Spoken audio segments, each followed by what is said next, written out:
Welcome in, everybody. Glad to see you on this Thursday night. Back from Dallas, a long travel day. And I'm here, and I'm glad to be with you. There's so much still to talk about for Media Day, and so I'm excited to do that with you. We'll do that tonight. The lead is, honestly, it's nothing about football necessarily tonight. It's a couple of things that happened, one of which happened yesterday. Should have talked about that with you guys yesterday, but I had that interview with Michael. I hope you guys enjoyed it. I thought it was good because he's really good. Just a big fan of Michael Katz, and so I wanted to upload that for you guys first before we got into this. And then something that happened on Monday that I didn't see that is making its rounds in the Ole Miss Twitter sphere today. And so we are going to talk about that as well on this edition of the Rebel Report. Of course, your comments as well. My name is Michael Borky. Again, I appreciate you guys being here. Don't forget to subscribe to the podcast if you have not already, wherever you get them. Just search Rebel Report. Subscribe and leave a rating and a review. Also follow me on Twitter, social media, Facebook, YouTube. I should have said follow me on social media, Twitter, Facebook, and YouTube. But oh well, we'll get through it together. I'm technically a professional, although just barely, I suppose. Twitter, Facebook, YouTube, at Michael Borky, Borkey. And this edition of the Rebel Report is presented by the Gregory Law Firm. Gregory Law Firm was with me all week at SEC Media Days as part of the Rebel Report. Again, I've got more. I've got something coming for you tomorrow and Saturday and Sunday. So you're just getting more, thanks to the Gregory Law Firm. Saltillo, Mississippi, 662-397-9799 is the phone number. The Gregory Law Firm, personal injury, small business, and contract disputes as well. Don't delay. Call DJ today. DJ Gregory of the Gregory Law Firm. You're not just a number with DJ Gregory. You are a person, a human. He'll treat you like that. He will build a relationship and not just look at you like a dollar sign, because DJ Gregory has got you covered for all your small business, personal injury, or contract disputes. The Gregory Law Firm presenting tonight's edition of the Rebel Report Live. Yes, I know. I am battling against tonight the conclusion of the convention, the Republican convention. So I know that there are a lot of eyeballs that are being taken away from this and onto that. So if you're here, you are either A, balancing both, B, not interested in Republicans, which I welcome all of you. If you want to hear about sports, I don't care what side of the political aisle that you are on. But so you're either A, watching both, B, not interested in what's going on in the Republican convention, or C, not politically interested at all. Either way, I am glad that you guys are here. Let's dive into it. So yesterday, Mississippi State making their rounds at SEC Media Days, and you had two things that were said about Ole Miss from one, a linebacker, one of the players, and two, from Jeff Lebby himself. Is Egg Bowl smack talk back? Maybe, at least from the Mississippi State side yesterday in Dallas. Now, you guys might not like my take on this, frankly. I have got a non-controversial opinion about this, frankly. I know that you're supposed to do that, but I really think that, at least when it comes to the player, it's completely harmless. Like, what he said is harmless. Now, we'll get into why you're saying that, considering the current state and the recent state of the two programs, but it's harmless, right? Like, no, we run the state. They want to be like us. That's harmless smack talk, right? Might have been a little bit more juice behind Jeff Lebby referring to Lane Kiffin as childish, talking about the Twitter interactions. Is Egg Bowl smack talk back? Maybe so. Let's start with the player, though. This really wouldn't have gotten anywhere if not for Chris Lowe of ESPN. He put it out on Twitter because John Lewis did not say it with us on our radio show. And I haven't seen the video of this anywhere. So Chris Lowe is the one that brought this out there. But here is what Chris Lowe said. Quote, Mississippi State linebacker John Lewis roasted Ole Miss's come to the sip mantra. And here's John Lewis's quote.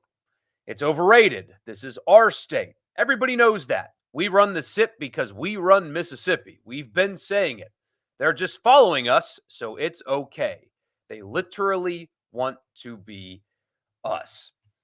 Again, frankly, I like stuff like this. It gives good conversation fodder. It's not like he used foul language. It's not like he cussed somebody's girlfriend or mom or whatever. It's just we run the SIP. It's our state. All that stuff. Like that to me is so harmless. But if I were a Mississippi State fan, I would have not been angry that he said it, but just kind of done one of these right here. And I assume that one of the SIDs also did one of those kind of like, damn it. Ugh. Because I don't want to use the word stupid because it's not stupid. It's just, this is very poor timing to say something like that, all things considered. Lane Kiffin has won 3 of those Egg Bowls. Ole Miss. Now this sounds like I'm taking a shot at the player. I'm really not, but this just kind of puts it into perspective of how poorly timed this was. So again, Ole Miss, Lane Kiffin's won 3. They won last year. They're doing better in in-state recruiting. They are far higher projected this going into this season. Ole Miss will be ranked somewhere in the top 10 preseason. They'll be somewhere in the top 4 in the order of finish. Mississippi State will be 14 or 15, I think. This should come out tomorrow, and we'll talk about that as well at some point on here. So again, you're getting beat on the field. You're getting beat in state recruiting. You're getting beat in terms of program status, national status, and Ole Miss had more wins than you had solo tackles last season. It's just not the right time to say something like that because of simply how factually inaccurate it is. It would be like Texas claiming they own Red River. No, they don't. But this one is a little bit worse, even. So, look, I kind of got a kick out of it. I laughed about it. I made my boss laugh a lot when I brought up the stat that Ole Miss's kicker, or excuse me, Ole Miss's punter has more Egg Bowl tackles than he does. That really got him to laugh on the show today. I don't think he was expecting, or yesterday, I don't think he was expecting that from me, because I don't take shots like that very often, but it was just right there for me. But I saw everybody's reaction, and it was mostly just like, wait, what the hell are you talking about? But I find it harmless. It's incredibly wrong, but it's just, a player just, hyping himself and his team up, and no big deal. I am far more interested in the Jeff Lebby side of this, in what they really feel about each other. I know there's obvious mutual respect. Like they did good things together. They watch film. They know, each of them know how good the other one is when it comes to football and coaching offense. So there is a respect level there. I would love to know, like, if you could give them each truth serum. Okay, what do you really think? Because there's rumors, and who knows if they're true or not, about the end of the Lebby era at Ole Miss, and like how that relationship was or wasn't, I guess would be a better phrase. I mean, who knows if it's actually true or not, but I think that is far more interesting. Jeff Lebby talking about Kiffin's Twitter, of all things, he was asked about it. He did not volunteer it, but that to me is a lot more spicy than John Lewis saying, this is our state, we run this state. And that's just something that you hear all the time, whether or not it's true. I don't think there's much depth to that. I think there's some depth to what Jeff Lebby had to say. Although it also kind of shines a light on where the two programs are, and frankly, how different, uh, in a different place they are. Because I mean, and maybe it was just a product of the questions, but I followed Ole Miss around on Monday, and had all 3 players on the radio show, and Kiffin and Mississippi State was not a topic of conversation. And to take it one step further, here's Trey Zune of Texas A&M. He was asked about the rivalry with Texas, and he said, quote, We're focused on getting better every single day and focused for the next game. We're getting ready for Notre Dame. But I did hear that Texas might be on our schedule this year.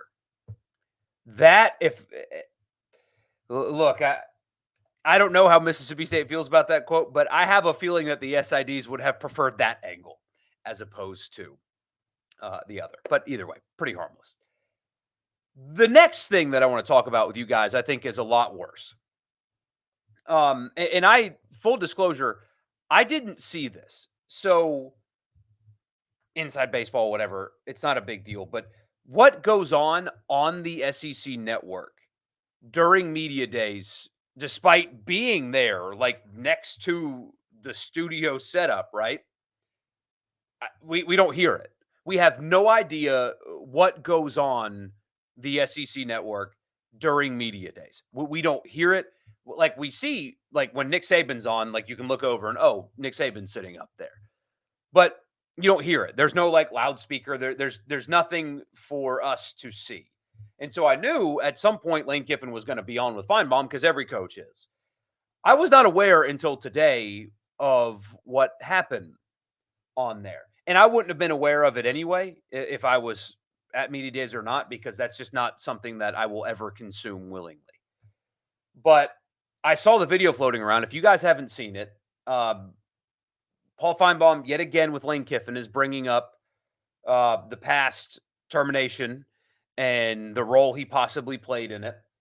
And Kiffin, frankly, had enough and brought up, yeah, I got fired. You called me the Miley Cyrus of college football, and look at how successful Miley is. I got to work with Nick Saban. Like I'm in good shape right now. Brought up something else that Paul was very, very wrong about in the past, and then fired back at him and said, I'm trying to figure out what you are good at. I paraphrase that a little bit. The video's out there. I did not see that exchange Monday. I did not see that interaction. And if you guys listen to me long enough, you know how I feel about the SEC network having that as like their premier show, their premier analysts, that like that's what the Southeastern Conference approves of, to have their most forward-facing and recognizable media production. I've always thought that's a bad move. I understand the appeal for some people. I get that he built such a name for himself by having the show where he would just take calls and let people yell back and forth at each other. I get why it got to that point, but that being the forward-facing thing of the SEC network has always confused me, because you have really smart, really good football analysts that would provide real substance to the conversation as opposed to what you get with that. And they would be better served to take that route as opposed to what they currently do. But what happened Monday I thought was especially egregious, because, and I know I've brought this up a couple of times with you guys this week. We talked about it on Monday. Michael and I talked about it in that interview. So it's kind of getting repetitive, but it's hard to describe how different Lane Kiffin's appearance and like aura, is that the right word? On Monday was compared to years past, and completely and totally understandably so. Usually Lane Kiffin has like that rock star energy in a setting like that, where everybody's got to be in the room when Kiffin's talking. Everybody's got to go to the breakout rooms when he's talking. Everybody's trying to grab him and pull him in, and what's he going to say? And he usually approaches it with an agenda to talk about like big picture college football stuff or whatever. Usually got better energy in settings like that, but you could tell from the second he took the stage and every appearance after that, that the passing of his father was weighing on him. You could see it, you could feel it, and it also felt like everybody there understood that. Greg Sankey, when he introduced him with that being the lead of, want to recognize Monty Kiffin, this, and this. Lane took the stage and talked about it for a while. You guys heard it. You saw it. He did an exceptional job. But you could feel it all day long that he's a human being. He lost his father. It seemed like he was sad, which there's no way you could have gotten me to do that. Like the fact that he got through it and talked football with people and even smiled some and like cracked a couple jokes and talked about Saban finally learning how to text and he offered a lot of football insights too. There's no way you could have gotten me to do that. And the fact that he was even there at all was impressive. But he was there and still what was thoughtful and insightful. But you could tell that it was different, and everybody there seemed to understand that, except for the most forward-facing analyst expert at, on the SEC network. And so I get the shtick, and I get the purpose of the show and the trolling and like the blowhard radio guy stuff. I understand that. Like I work in that business. I try not to be that guy, but that's what that platform's for. I get it. But when you can watch him walk around and on the stage and kind of recognize that this is a little bit different. This is not the year for this. And when you get him to sit next to you, you still like kind of poke him about a maybe the lowest point in his career while he's sitting there clearly with a heavy heart. I thought was just so it's just low. It's extremely low. And having the SEC's logo essentially endorsing that is just wild to me. So I did not see that interaction Monday. So sorry, I'm kind of rehashing something we've already talked about in terms of like the mood and things like that. Again, completely understandably so.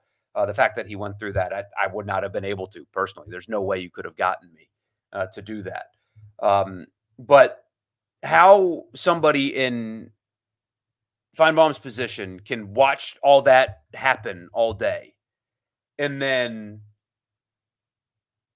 like needle him about one of the lowest days, if not the lowest day in his career, is just it's just crap is the only adjective that I can come up with to adequately describe that. It's crap. And it's just par for the course at this point, and that's a shame because there's really smart, really talented people that work at the SEC network or around the SEC that wouldn't have done something like that on that day. So we'll get to your comments after this. After I tell you the podcast is brought to you in part by Advantage Business Systems. Check them out online, absms.com. Advantage Business Systems has you covered for all of your office technology needs. absms.com is the website. Tell them I sent you. You'll get a complimentary office technology assessment. Again, anywhere in Mississippi, office technology, absms.com. The podcast is also brought to you by Priority One Bank. Let them make you their priority. We've got 16 locations here in Mississippi, so there's very likely to be one in your backyard. They make you their priority every day with their online banking platform. It's a one-stop shop, so all you need is an internet connection, and you can do whatever it is that you need to do with your money because Priority One Bank makes you their priority. Live from Germany, Anthony, glad to see you, my friend. Glad to see you. You have me, a certain live conference going, and Brandon texting you. My VA therapist is going to hear about this. God bless you, man. Welcome in. Yes, welcome in, Brandon. You're battling against Kid Rock, Elon Musk, and Hulk Hogan. As soon as they get on stage, I'll have to be out. Enjoy yourself, man. I'm just glad you're here at all. Great job getting Neil and Cross together. Yeah, I really think that Neil is very insightful and okay, articulate's not the right word. Like he's an adult man that's worked in media for a long time, so calling him articulate is like kind of a dumb thing. That's like I tell people my 4-year-old's articulate, but what I'm trying to say when I say that is delivery. So insightful, covered the SEC for a long time, and you can tell. But like the delivery of his takes is quite good. It keeps you listening. He's really good at like establishing a take and like wanting you to continue to listen until completion. You know what I mean? He's very, very good at that. So yeah, he and we haven't played that on the radio show yet. I think we might do that tomorrow. We've got a bunch of teams to catch up on the 100 teams in 100 days. We've got a couple more interviews to play. The all SEC teams will be out. So if not tomorrow, we'll play that sometime next week because it was really good and it's worth playing. But I think Neil already put that on their podcast feed. But it just the two of them talking ball was quite good. Um, yeah, I kind of made them do that, and I went and grabbed lunch. So no, it was really good. Who wants to be like Mississippi State this year? Not that guy. Smack talk from a linebacker with 8 tackles. Yeah, just the timing of that just could have been better. Watched a Sooner podcast that said Ole Miss is just upset about them replacing Ole Miss on the top side of the pecking order at the top of the SEC. I have not heard a single Ole Miss fan say or insinuate that they are in any way, shape, or form as somebody tries to hack my phone from a city in China. How about that? Um, that they are upset, mad, scared, anything of the sort of Oklahoma. I literally have not heard a single person, not one person, even come close to being scared of Oklahoma. Not one. It is harmless, but it makes things fun. Absolutely. You probably have more tackles in football. I do like the comment. It's a rivalry, so let's be rivals. I have no problem with it. Exactly. See, it'd be different if it was something like vulgar. It's just, we run the state. You don't, but, I admire you for thinking that you do. 43 days needs to hurry up. At least the Olympics will take up 14 days of that. Absolutely. I love the Olympics. I really do. I know that interest has waned a little bit, but I'm excited. I really am. I'm going to watch our U23 soccer. Walker Zimmerman actually is playing for them, which is interesting because he was a World Cup participant as well, and they didn't bring him to Copa and whatever. USA Soccer is a mess, but I'll watch that a lot. I always watch the swimming and I always watch the gymnastics, and I will probably watch every basketball game as well. Glad I could make it tonight. Glad you could make it tonight. Absolutely, William. Glad to see you. He's just pumping up their fans. Nobody with a brain took him serious. Yeah. I loved Finebaum's reaction to Kiffin's comment. I really think it took him off guard. I'm someone personally who can't stand him or his brand. I can't stand him for snapping back, though. Yeah, I don't want to try to read too far into something, but part of me does wonder if that was a product of just kind of the mood. But he's a moron. He's only on because of the SEC office being in Birmingham. His college make the show unwatchable. Lane is swinging a bigger stick these days than him. I'm glad he's our coach. That guy's fantastic. Absolutely. Sup, Scott? Glad to see you, man. Pick my winners. Week 1, A&M versus Notre Dame, North Dakota State versus Colorado, Florida versus Miami, LSU versus USC with scores. Okay, with scores. I can do that. I think Texas A&M is going to beat Notre Dame. I will go 28-24 with that one. North Dakota State is not the North Dakota State of the past. They're still good and solid. If we were talking about the Jackrabbits, South Dakota State, then maybe you've got something here. I think Colorado will win. I think there's a chance that it's dicey early, but Shedeur Sanders is a very good quarterback, despite him openly talking about how bad his offensive line is. Travis Hunter, it might be the most outstanding player in college football. North Dakota State doesn't have anybody that can contain a guy like that. So wouldn't be surprised if it's a really high scoring game, like 45-28, something like that, 45-28. But I do think Colorado is going to win that game. I don't think they're going to win very many games, but I do think that they will win that one. Florida, Miami, I'm picking Florida straight up. I think it's going to be an ugly game. Let's see. I did not think about scores until I saw your message. 17-14 Florida. LSU, USC. A lot of points are going to be scored in that game. 42-38 USC. I think I like USC in that one. I do. Jimbo Finebaum, the new clown of the SEC.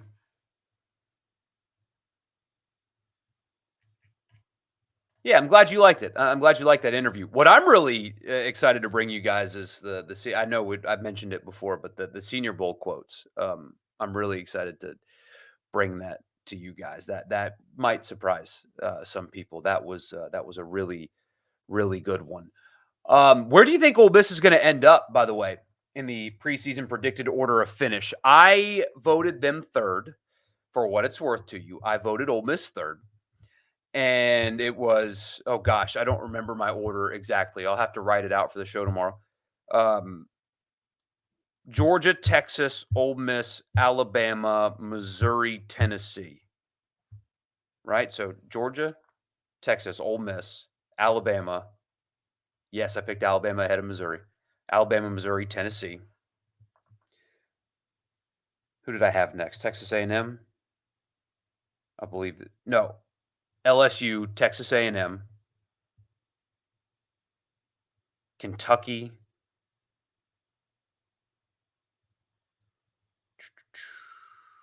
Florida, Vanderbilt I had last. Arkansas I had 15. State I had 14. Auburn 13. I think that's my order. I think that's my order. So Ole Miss fans are just going into this season ready for this season. Absolutely. Yeah, I did have an interview with a guy that covers Oklahoma that did not share the sentiment of whichever podcast you were talking about. They are nervous is not the right word, but they it seemed like they understood about what they're walking into as opposed to Texas. God, I know that we were in Dallas. I know that we were in Texas, but my goodness, guys, speaking of the SEC network, when you have somebody on the SEC network now who said that the Iron Bowl does not have national profile, person has a Texas background, that said the Iron Bowl doesn't have a national profile. That's the kind of stuff we're doing on the SEC network now. But between that and just every single coach, hey, coach, you're not talking about Texas right now. You don't play them this year, but tell me about how great Texas is. It's exhausting. And I know it's new, and so I shouldn't be that cynical, but it was exhausting. The volume of Texas questions that were asked to coaches and players that are not playing Texas was exhausting. It really was. Can't wait for the Snoop Dogg commentary for the Olympics. Me either. That's going to be great. Listened to the interviews and really enjoyed the time with Trey Harris. Yeah, I was really disappointed in myself about how the Ivy interview came out. I'll put that on this feed as well, only because of me, exclusively because of me. As I told you guys earlier in the week, and I was right when I said that there are going to be some guys that come through that are not going to provide anything. And I don't mean to be rude. That sounds rude, but some guys are just made for that, and others aren't. Ole Miss brought guys that are made for that. Ivy's just exceptional. Harrison, I'm glad you liked that interview. He was exceptional. Jackson Dart's exceptional. And what I keep going back to is like, listen closely to Jackson Dart and any of them, whether it be like a one-on-one interview that he did or the breakout sessions or whatever. Go find a Jackson Dart interview. There's transcript online if you want to just read it. I'm not saying that he is this guy because this guy's the greatest quarterback of all time. Okay. I'm not saying that. I'm not talking about play on the field.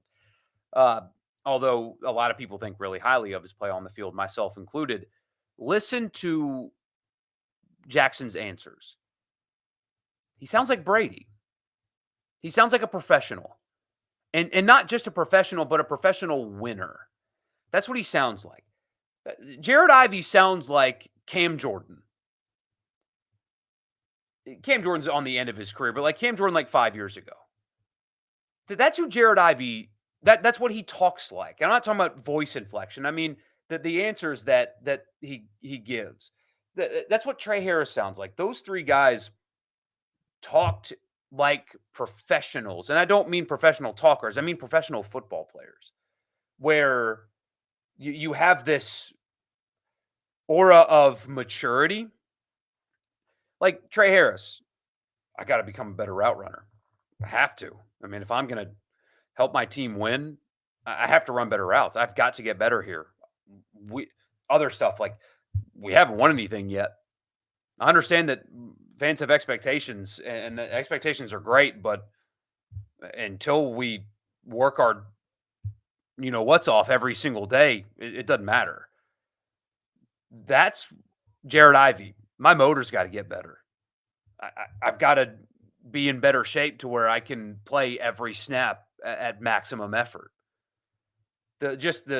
Yeah, I know that these are expectations, but I've got to get a lot better if I'm going to meet that. There's the humbleness, they sounded like NFL football players, and not everybody that goes through that rotation sounds like NFL players. So, where can we find tape on Saban's comments about Ole Miss? It was live on the SEC network. I have not seen it clipped. I will look for it though, because I would like to play it at some point. I will try to find it for you. I will. Your guesses on those games: A&M 34-28. I think A&M's beating Notre Dame. I really do. So I'm with you. Colorado 51-30. I like that pick there too. Kind of dicey early, but they pull away. Florida 31-28. LSU 27-17. The only one I don't love, and because I don't love it, you're definitely gonna be right because I don't like it, is LSU holding USC to only 17 points. Milrose overrated. Good luck with that. I agree. I do not think the talent around him is. You got a ballot to vote on. You had Ole Miss third, Georgia, Texas, Ole Miss, Bama, Missouri, Tennessee, LSU, A&M, Oklahoma. Oh, I forgot to mention Oklahoma. Oklahoma I had ahead of Texas A&M, behind LSU. Kentucky, Auburn, Florida, South Carolina, Mississippi State, Arkansas, Vanderbilt. Hard to argue with that one. You also had Jackson Dart as a second quarterback behind Carson Beck, Trey Harris behind Burden, and Prescorn first team tight end. Love that. Love all of that. Diego Pounds was not available for me. I found that interesting. He was not going to be like my first team guy or anything close, but Ole Miss only had 2 offensive linemen available, and neither of them were incoming transfers. I had Walter Nolan on my first team. I think I had Uman Mielen on my second team.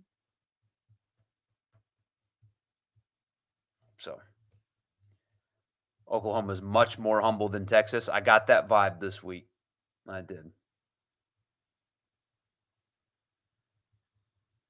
A couple totally unrelated things. Thoughts on the media reveal red jerseys with the powder SEC patches and the powder helmets with gray face masks, and the fact that Logan Diggs is wearing 22. Yeah, I saw that. I love the powder SEC patch on the red jerseys. I love it. I have not seen the powder jerseys yet. Either the college football video game is wrong, or those got upgraded.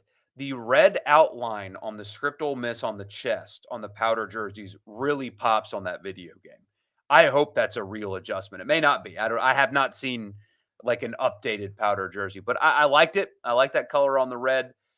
If you guys know me well enough, you know that I think that frankly powder should be Ole Miss's primary blue. That and the red just contrast so well. Like the colors look good, really good together. They pop and they're pretty unique to you. And the story for how powder came about is one of those really cool college sports stories that, each school kind of has something like that. Like, hey, where did this come from? Hey, where did the powder blue come from? This is where. And so I would pivot completely in that direction myself, but Jackson's one of the best quarterbacks to come through Ole Miss ever. He's honestly better than Eli. It has taken Ole Miss fans way too long to start realizing this. If he takes a step forward at all this season, if Ole Miss goes to the playoff and wins a game, he'll leave Ole Miss as the greatest quarterback in modern program history. And you would only start talking about guys that played before my dad was born mostly. So you pick Nolan's second team, you think is odd that Princely and Chris Paul. Yeah, no, that's right. The transfers, man. Yeah, it was weird. I'm with you. The setup was weird. I have them. I have my teams written down somewhere, but I did submit them, so my vote will count. I did not have Princely. You're right. Yeah, that was odd. Uh, I don't know how they select players to be selected. You're not buying into USC personally. I think they take a step back this year, even on offense. There's a chance. I mean, without Caleb Williams, but look at Oklahoma's schedule. That's why you have them low. Yeah, welcome to the SEC, Brent.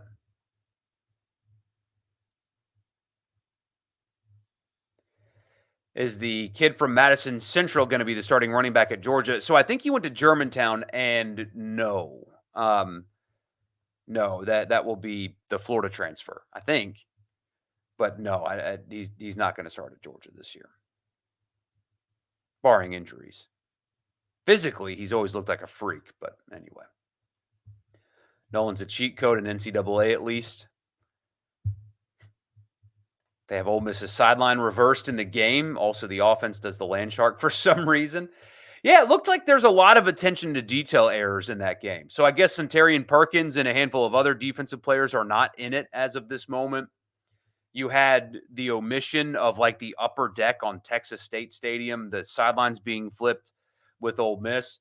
Gosh, the hottie toddy that they have, where Reese Davis, you can almost like feel the pain in his voice when he says Ole Miss by golly. Like you can feel as it's coming out of his mouth, like this is embarrassing that I'm saying this. Um, there's been a lot of funny videos and stuff of guys doing the road to glory as like the underdogs, and they never get any playing time. And when they play, they like can't catch the ball and stuff. It's been really funny. I won't be able to play until I upgrade my system, and that's uh, that's not coming for a while.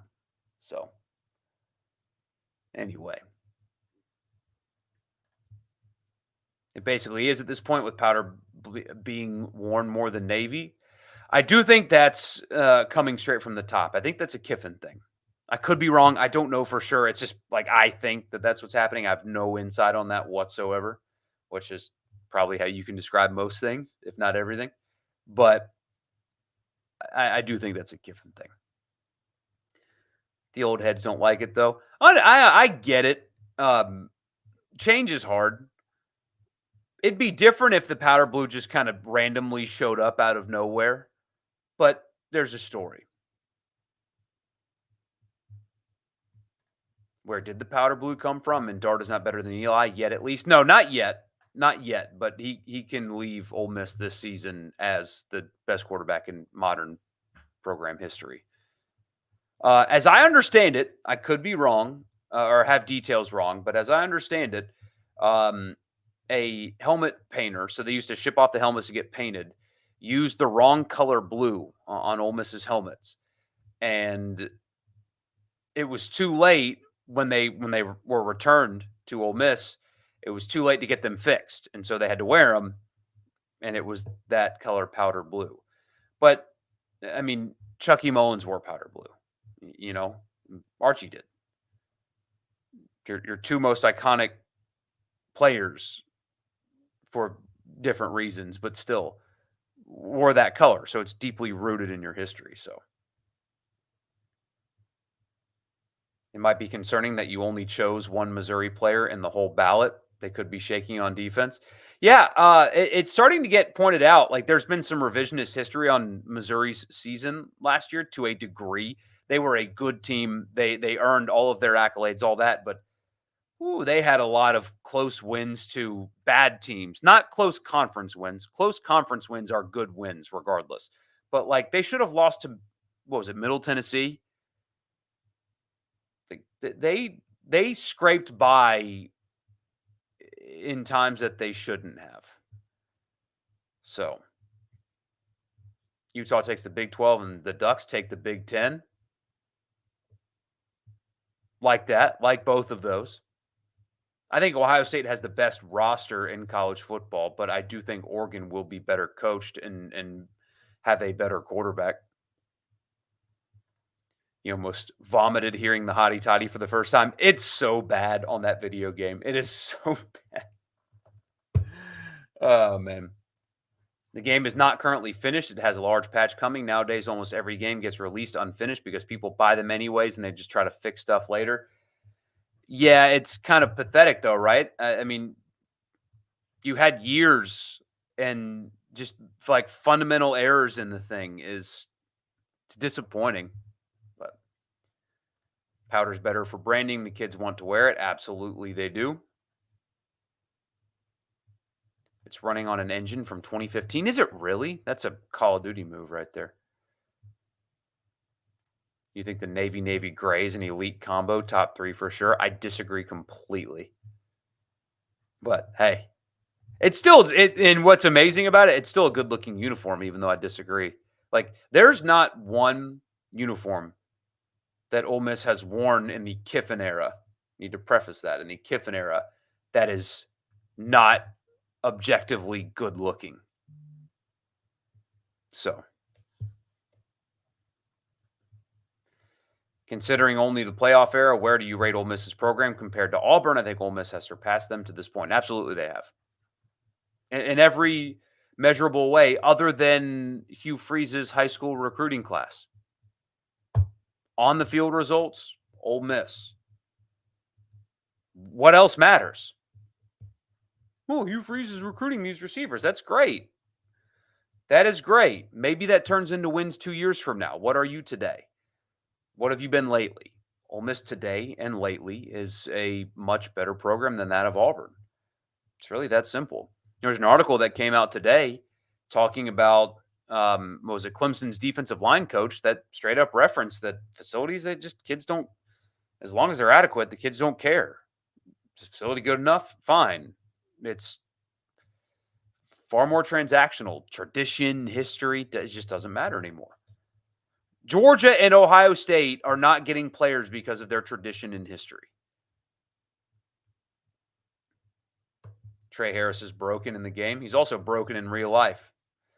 Did see, people are again talking about Deion Smith. And look, if he ends up, all good and goes through camp and is ready to play, that's a great luxury for Ole Miss. But I've maintained that I am far more high on Trey Harris than I am somebody that has not taken a meaningful SEC snap yet. And it's not a knock on the guy. I mean, when as many people that would know say incredibly great things about him as a player, then you should listen, right? But I feel safer in the known, and I know that Trey Harris is an elite wide receiver. I know that Jordan Watkins is highly, highly, highly productive. I know that when healthy, Juice Wells, not Juice Williams. Juice Wells is incredibly productive, borderline elite himself. He might even be elite. Those are things that are known already. And so whatever Deion Smith can give them, whether it's 1,000 yards or 100 yards, is a luxury because I think you've already got established and known already. So however he can help is great. If he's the player that everybody says he is, then holy crap. I mean, how could you possibly stop this Ole Miss offense? I haven't understood the obsession considering the brilliance of Trey Harris on the field and the brilliance of Trey Harris off the field, That's all. That's the only angle I'm taking with that.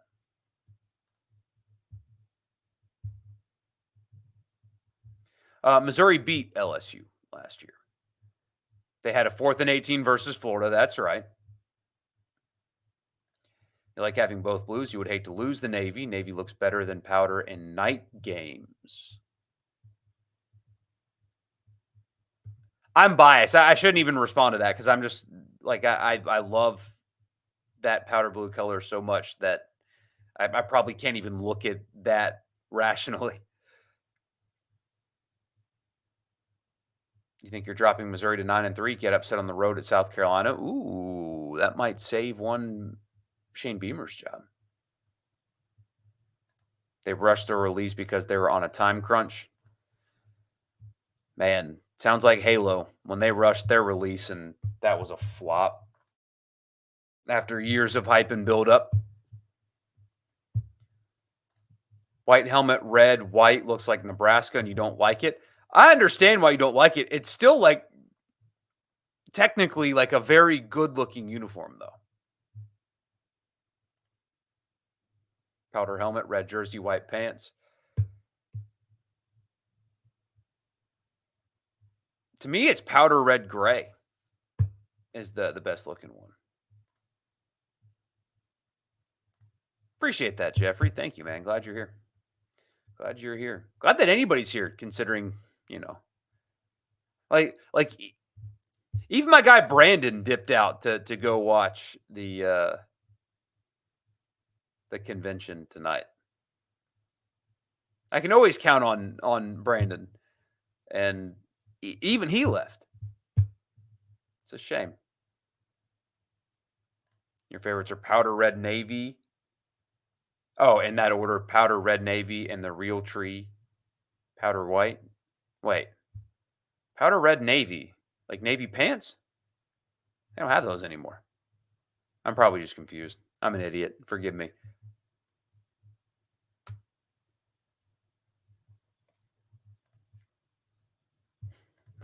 They may get Auburn's receivers from the portal, possibly. Playing on the road in the video game is awesome. It actually feels like you have a lot of pressure on you. That's interesting. Passing the ball is a learning curve, but it's cool. I heard the option is like reversed too, but I won't be playing it anytime soon anyway. So settling on 4 SEC playoff teams: Georgia, Texas, Ole Miss, Bama. I think they'll get 4 as well. I think they'll get 4 as well. But anyway, I've got to run. It is not to engage with politics necessarily, but I've got a couple things that I've got to do here, work related. So I've got to run. Thank you guys so much, as always, for being here. You guys are the best. We will be back on no, we will not be back on Sunday.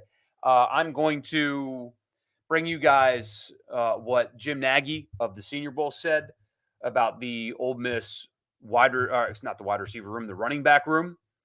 And you're going to love what you hear. So I'll have a video about that for you tomorrow. I will have, oh gosh, what was I going to do Saturday? Anyway, I'll have something for you Saturday as well. And then we'll be live again on Sunday. So more stuff coming your way. So thank you guys for being here, and enjoy the rest of your night. And I'll see you tomorrow.